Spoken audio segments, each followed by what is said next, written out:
My name is Dale Meredith, and welcome to Ethical Hacking Series here at Pluralsight. This is such an exciting series. We're going to have a ton of fun, and we're going to go through and see a bunch of courses within this series, as well as courses outside of this series that talk about ethical hacking. For this series, though, we're going to focus you on preparing you for the certified ethical hacking which is exam. exciting. But also, if you don't want to take the exam, just to be aware of what's out there and what can be done. Now, because technology is everywhere and it's growing so rapidly, there are some truths we need to learn to live with in this technology world. And understanding those truths will actually help you to fight off some of the cyber attacks and cyber issues that might come at you or your organization. Now, what do I mean by learning the truths? Well, first of all, let's take a look at some facts. I'm going to be honest, they're not fun. They're predicting that the global cybersecurity market is expected to go from $64 billion from 2011 to $165 billion by 2023. Well, why so much, Dale? Why is there an increase? Well, the issue here is that the cybercrime is increasing. It's a growing industry.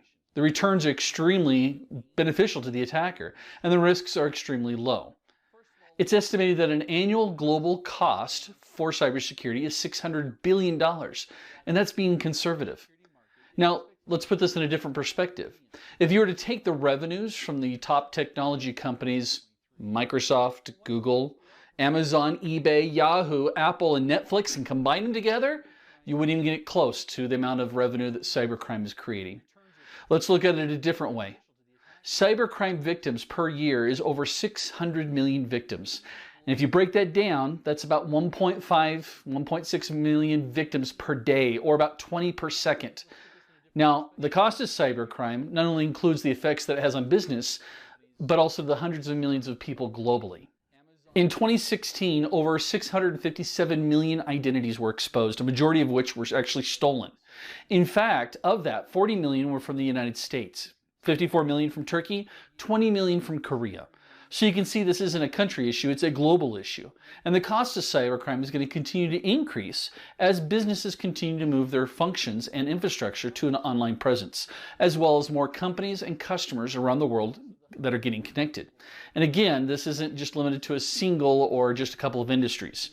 Some of the most heavily hit industries for data breaches are healthcare, businesses, banking, government, and education. And most people would look at this and say, well, I bet it's banking is the biggest one. No, it's actually businesses. What really is the issue here is that identity information or customer data is the big target. One of the biggest data breaches that took place in 2017 was the Equifax breach. That's just a major credit bureau reporting in a company here in the United States. You're not scared yet? Think about this. The information I could gather if I was to attack a healthcare industry. Tons of identity information, social security numbers, income information, medical histories, even prescription information. Here's an interesting thought. Video effects and artificial intelligence are now being combined to create videos that even the experts can't determine to be fake or real. Think about that for a minute. Your Honor, we have video footage here of Mr. Meredith walking into the New York Stock Exchange before a cyber attack, blah, blah, blah, blah. I wasn't there. Video evidence says otherwise, and experts say that it's a real video. Being in business includes not only dealing with these type of information, your customers' information, but intellectual property. And that's a big issue. We've actually got state-sponsored organizations that are stealing intellectual property from other countries. And guess what? They're going to continue to do this so long as countries are slow to improve their security footprint. You know, one of the biggest issues is actually how it's controlled. Governments have got to get more serious about how to control this environment. Now, I'm not saying government control.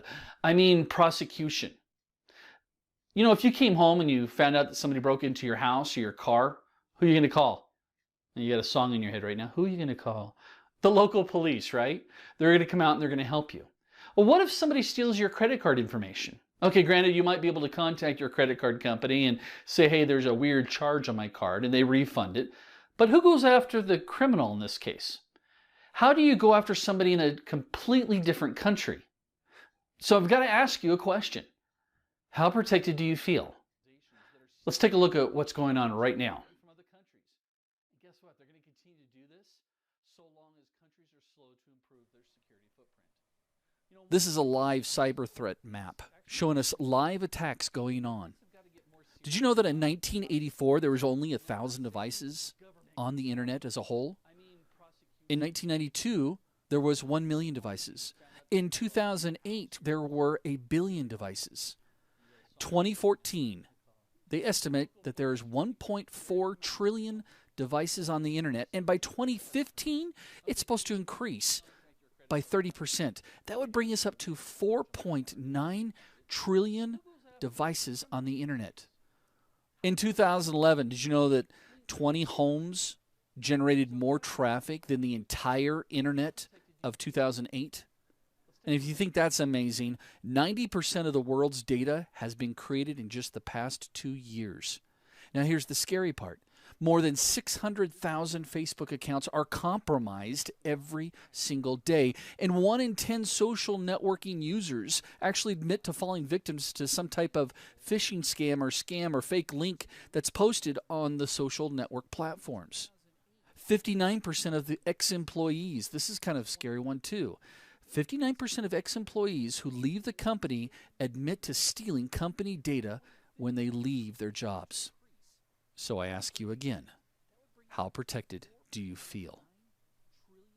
Well, that's what we're here to show you. We're going to go through and talk about the different attacks that are hitting companies worldwide.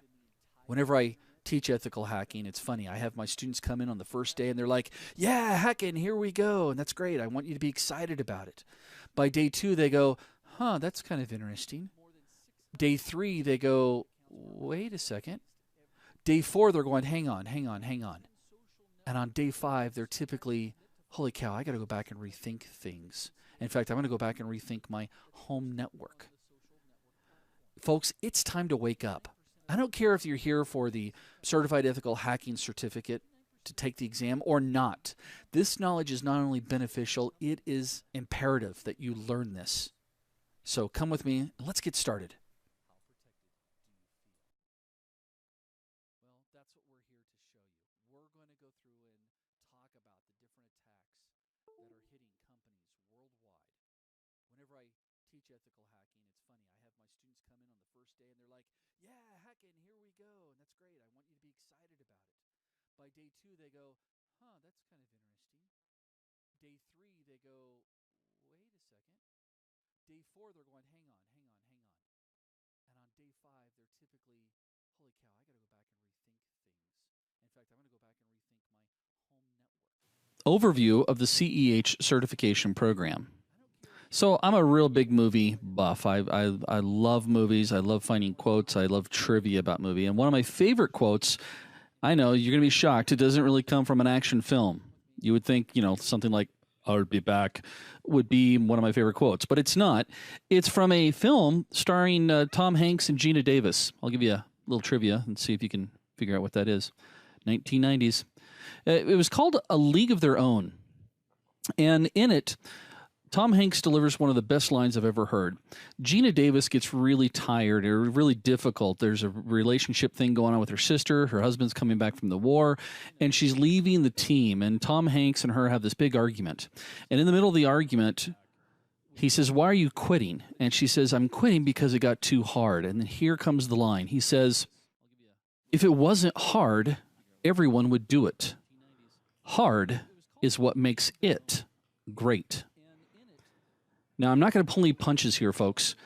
The CEH exam is not that easy, and it's not designed to be that easy. But once you take the exam, you're going to have to keep up on that certification. So in this module, we're going to go through and talk about this whole CEH certification program. We'll go through and talk about what the certification brings you. We'll also take a look at how to maintain your certification. This is not a one-shot pony here. You're going to have to... That's the wrong acronym, but you get the idea. You're going to have to maintain the certification. You don't just take the exam once and go, ooh, I'm done. And then we'll go through and take a look at what's expected of you. There's some high expectations. I have some high expectations of you.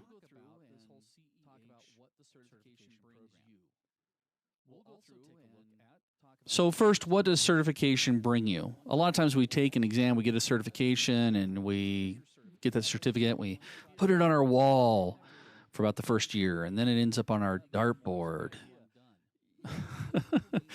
Or it becomes a doorstop.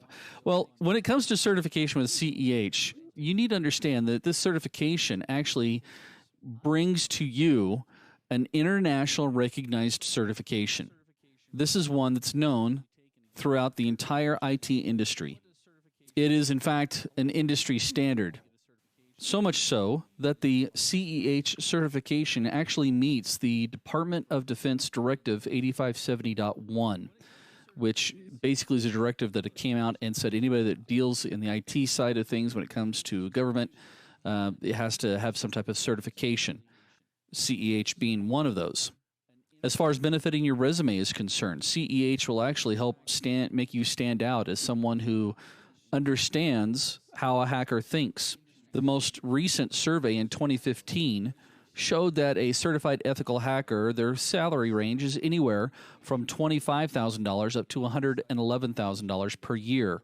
And obviously, with everything that's been going on in this world as far as hacking and technology is concerned, this certification is in high demand. Just because the aspect that it, again, is teaching you to be more proactive than reactive to what's happening.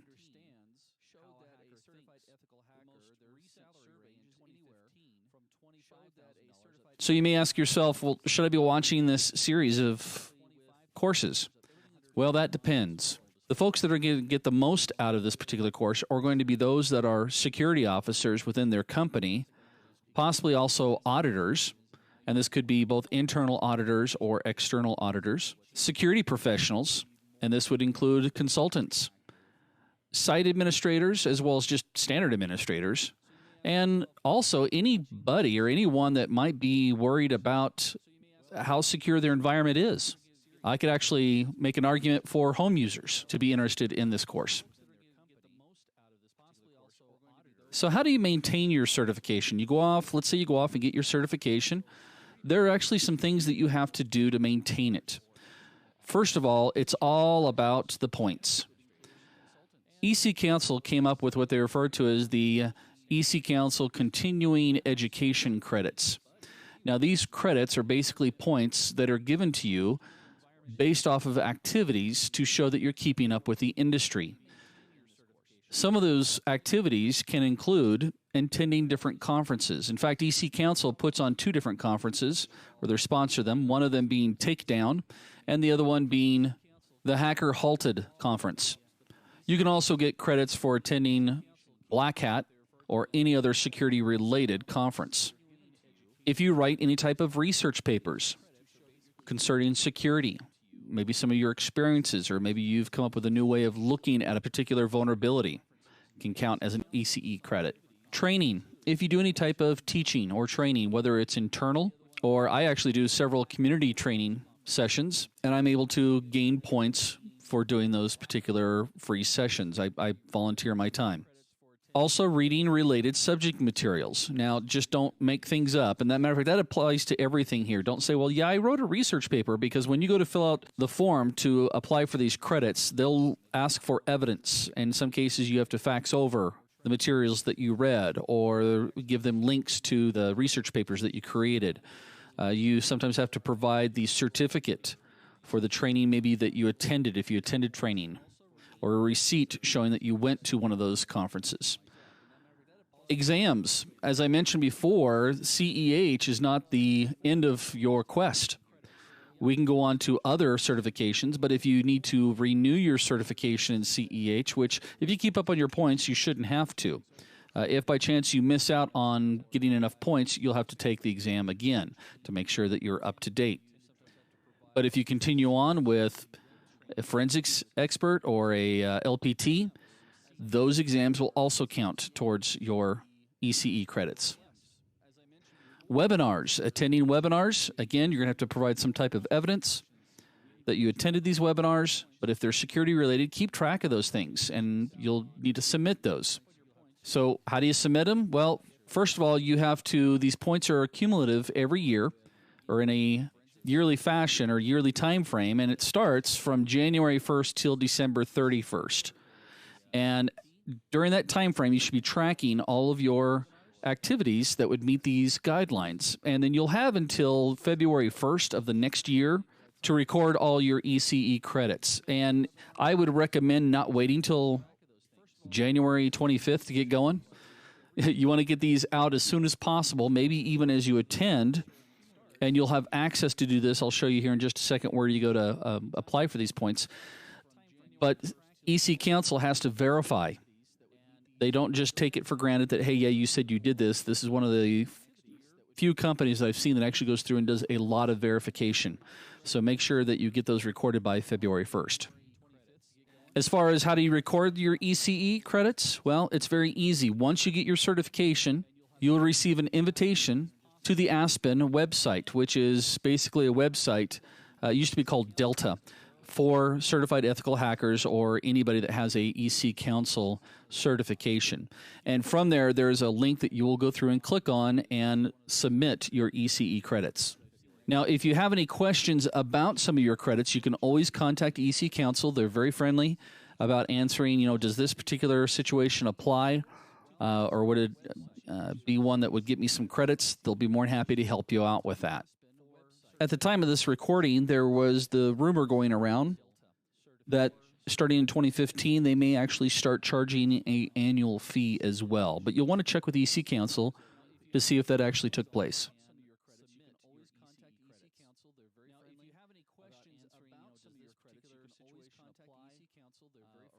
So what's expected of you? As a certified ethical hacker, there are several things that you have to adhere to. One of those being the Code of Ethics, which you can go through and take a look at in detail at the following URL. So the domains of the Code of Ethics from EC Council include the following. First, when it comes to privacy, obviously as a security professional, you're going to come across information. And that information you're not supposed to collect, give, sell, trade, transfer, do anything with that information. Social security numbers, customer databases, etc. When it comes to intellectual property, again, you're going to be exposed to a lot of information. And again, you as a ethical hacker are going to help protect that information for your customer or for your company. Disclosure. You may uncover some things that in some cases may actually be uncomfortable to talk about. I had a particular situation where the gentleman who hired us to come out to do a pen test, we came across some information. We'll just say it was of adult orientation, adult materials, and it was one of the no-nos of that company, and we had to expose that information. So you have to be willing to disclose everything that you discover to the appropriate person, and in some cases, authorities. When I had my ISP service, I had a particular customer that we weren't necessarily monitoring what people were doing. We had a proxy server, and in reviewing the proxy server, we saw some material that is considered illegal in the United States go across, and we turned that person in. Areas of expertise. You should never misrepresent yourself, pretending that you know more than what you really know. You need to be honest and upfront about any limitations that you actually might have in either your experience and or your education. There's nothing wrong with letting people know by saying, hey, this may be outside of my realm. Hopefully you have a network that you can bring in somebody that may have an expertise in that particular domain. Unauthorized usage. You should never knowingly use software or products that are obtained either unethically or illegally. Illegal activities. As you go through and you represent yourself as an ethical hacker, there may be situations that you have to make sure that you stay clear of, such as double billing or seeing that a particular project may or may not take a certain length of time and you do things that extend out your time so you can bill them for more financial gain. We would also include bribery.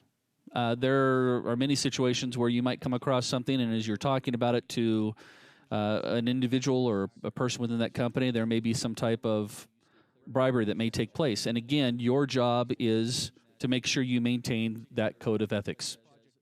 Authorization.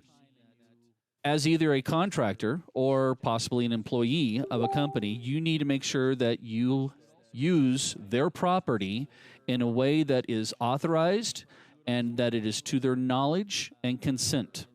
We don't ever do things sneakily behind the door. Disclosure. Now, I know I mentioned disclosure previously. It's our third pull it down, but this is a different type of disclosure.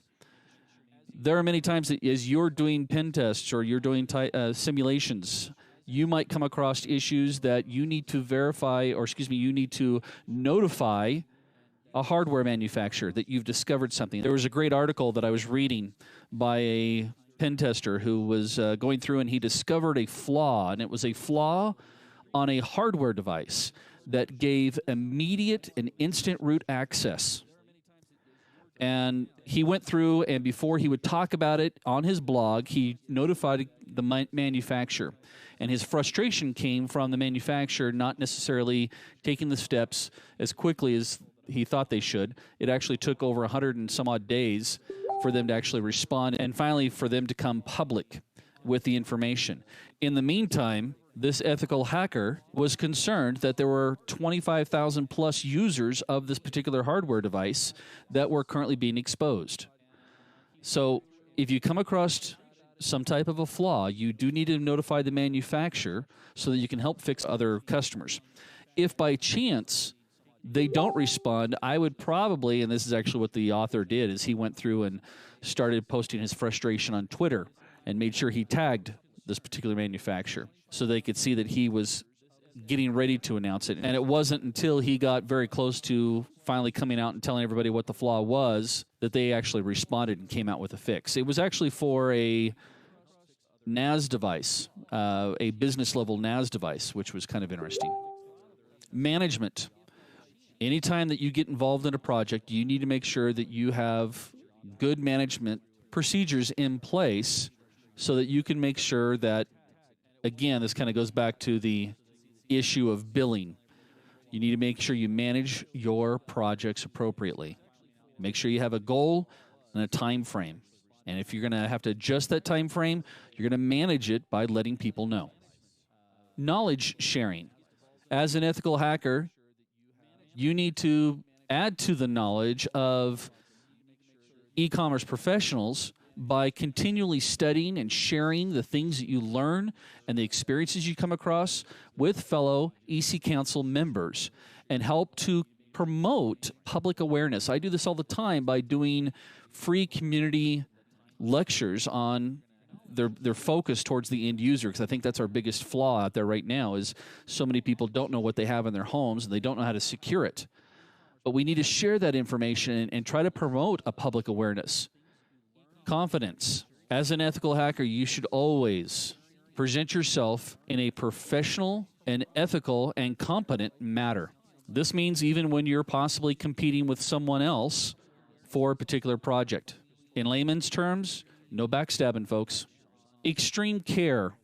Now, as we go through all the different courses in this series, we're going to be introducing some tools that can be extremely dangerous. So as an ethical hacker, you need to make sure that you conduct yourself and the software and the things that you deploy against a network, that you will have experience with those products, and you're not going to willy-nilly just execute some program on someone's network. You're going to do this extremely carefully. And when you come across a situation, we don't necessarily fix the situations that may or may not be in our scope of our project. And even though we may think we know what's best for their company or for our company, we're still going to get guidance and clearance for any type of action. Malicious activities. Again, you are not going to associate with any type of malicious hackers or engage in any type of activities that would be considered malicious. No compromise. What we mean by this is that you are in no way going to purposely compromise or cause a company or organization system to become compromised through the process of your professional dealings with them. Legal limits. You're going to make sure that as you do these penetration tests, that everything that you're doing has been approved, authorized, and it was within the legal limits of the scope of your project. I know. There's some really fun movies out there, where people are doing these tests and coming across information, doing things that may or may not be legal. That is not your purpose. Your purpose is to make sure you stay within those guidelines. And we'll talk about that a little bit later on when we talk about pen tests, that we are going to have a scope that we set up, that we understand exactly what it is we're doing, what our limitations are. We got to actually know where the goalposts are and where the sidelines are. What's considered out of bounds, what's considered fair play. Involvement. As an ethical hacker, you are making a promise. You're going to adhere to the code of ethics that you will not partake in any black hat activities or be associated with any black hat communities that are out there trying to endanger people's network's infrastructure. Now, that doesn't mean that, and we'll talk about this with vulnerability research, that doesn't mean that you're not monitoring them, but you're not going to help promote them. You're not going to help solve their problems, especially when it comes to dealing with online forums, which gets us to the last one, which is underground communities. So again, you are not going to be a part of any underground hacking communities for the purpose of being an evangelist or expanding the black hat knowledge or their activities. If you see something happening, again, I monitor some of these communities to see what the big shindig is out there, and then I know that I use that as my part of my utility belt. There's my Batman reference. Part of my utility belt, so I know what hackers are thinking. Again, I need to get this across to you. You should be thinking like a hacker. You are a profiler. And in order to understand the enemy, you've got to know what the enemy is doing and what they're up to.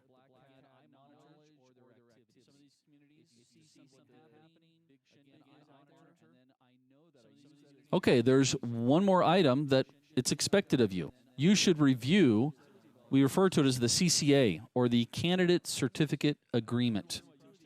This is available via the EC Council website in the URL listed here. In it, they go through and list the purpose of the certification, the definition, the certification itself, if you can transfer the certification, like if you leave a company. The answer is no, you can't. Certification stays with the person. Your obligations, they actually have a link there to the certification exam as well as the exam retake. But we'll cover some of this in a later module. And terms and termination, as well as if you break, for example, the code of ethics, somebody can report you, or you can report someone else if you need to. So make sure you review that as well. So in this module, we went through and took a look at what certification brings to you. It brings, again, a global recognized certification. In fact, I was just reading an article the other day about how the FBI is looking for ethical hackers. We also spoke to how to maintain your certification. Remember, it's all about the points. Again, you're going to want to make sure that any changes, EC Council is pretty good about notifying members if they make any types of changes. If you have a question about if something or some activity could be considered for points or ECE points, you need to contact them and just ask them outright. Then we also talked about what was expected of you. There's a lot expected of you. Again, go back to my favorite quote from Uncle Ben, Spider-Man. What did he say before he died? With great power comes great responsibility. Don't take this lightly, folks. This is the materials that you're going to learn about can be and are dangerous in the wrong hands. And that's not the purpose of us teaching these concepts, is to put them in the wrong hands. Okay, before we dive in further, we're going to go through in the next module and show you how to build up a lab that you get to hack. It's way cool, guys.